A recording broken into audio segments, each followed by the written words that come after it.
मैं मोनिका आज आपके सामने फिर एक थॉट लेकर के आई हूँ। आज का थॉट का शीर्षक है अनुभव, एक्सपीरियंस। हम अपने जीवन में बहुत सारे एक्सपीरियंस लेते हैं, बचपन से लेके धीरे धीरे बड़े होते चले जाते हैं और हर तरह के एक्सपीरियंस लेते हैं। और हम बचपन से एक लाइन भी सुनते आते हैं, जब हम कोई काम गलत करते हैं तो हमारे पेरेंट्स हमसे कहते थे कि ये मेरे जीवन का अनुभव है, इसलिए जो मैं कह रहा हूँ वो सही है। ये बात आपको अभी नहीं पता चलेगी, जब आप अपने जीवन में बड़े हो जाएंगे तब आपको पता चलेगी। और रियली ये सच है। हमें उस एज में उनकी बातों को मानना गलत लगता था, पर हाँ, जब हम उस एज में खुद आते हैं तो हमें लगता है कि हाँ, एक्सपीरियंस हमें एक एज के साथ साथ जैसे जैसे हम बड़े होते जाते हैं हमें मिलते जाते हैं और हम अपने ही जीवन के अनुभवों से बहुत सारी चीज़ें सीखते हैं। तो इस बात का ये मतलब हुआ कि हमारा ये सेल्फ एक्सपीरियंस है।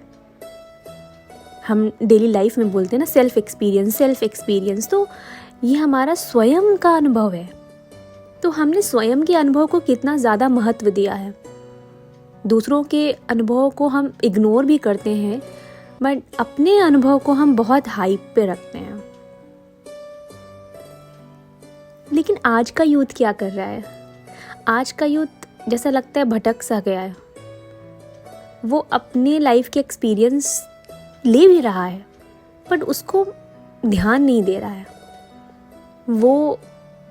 उसको मोटिवेट होना है तो वो यूट्यूब पे सर्च कर लेता है मोटिवेशनल वीडियो, बट वो मोटिवेशनल वीडियो कितने दिन तक काम आते हैं? Hardly 4 to 5 days. या किसी को काम भी आता है तो वो पर्सन तो बहुत डेडिकेटेड पर्सन होता होगा, मतलब 90% लोगों के तो काम नहीं आते हैं। बट हाँ, जिस दिन वो देखा जाता है उस दिन तो बहुत जुनून होता है कि हम ये कर जाएंगे, हम वो कर जाएंगे। लेकिन कुछ दिन बाद वो ठंडा हो जाता है, क्योंकि वो हमने खुद सेल्फ एक्सपीरियंस नहीं लिया है। और अगर हम सेल्फ एक्सपीरियंस की ही बात कर रहे हैं तो हम क्यों ना उन चीज़ों को खुद से अनुभव करें और हमें वो अच्छी लग रही तब हम उन्हें फॉलो करें। अब यहाँ पर अनुभव की बात, हम अनुभव दूसरों से भी सीख सकते हैं। तो हम अनुभव की बात कर रहे हैं, अनुभव हम दूसरों के जीवन से भी ले सकते हैं। जैसे अगर हम किसी धार्मिक ग्रंथों को पढ़ें, किसी समाज सुधारकों की बुक्स को पढ़ें, या फिर हम किसी बहुत बड़े महान फिलोसोफर की बुक को पढ़ें, उन बुक्स को पढ़ने का मज़ा ही अलग है।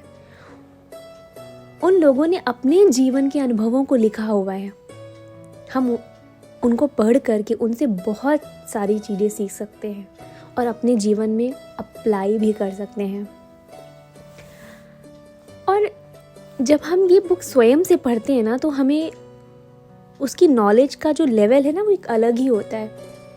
स्वयं से पढ़ने की बात से मुझे एक बात याद आई। एक लाइन है राजा राम मोहन राय की। उन्होंने कहा था कि मनुष्यों को अपने धार्मिक ग्रंथों का स्वयं अध्ययन करना चाहिए। जब हम अपने धार्मिक ग्रंथों का अध्ययन स्वयं करेंगे तो हमें जानकारी भी पूरी सटीक मिलेगी। हम उन्हें पढ़ें, समझें, फिर उनके रीति रिवाजों का पालन करें। तो ये लाइन मुझे बहुत अच्छी लगी थी। तो अगर आप लोग को मेरी ये बात अच्छी लगती है तो आप लोगों को भी अपनी डेली एक्टिविटी में हाफ एन आवर या 1 आवर एक टाइम शेड्यूल निकालना चाहिए, जिसमें हमें बुक्स पढ़नी चाहिए। क्योंकि बुक्स पढ़ने से कहते हैं ना कि हमारा ब्रेन भी बहुत एक्टिव रहता है और हमारी मेमोरी भी बहुत शार्प रहती है। आज की अपनी थॉट को मैं यहीं पे ख़त्म कर रही हूँ और फिर मिलते हैं एक नई सोच, नए विचार के साथ। तब तक के लिए हरे कृष्णा।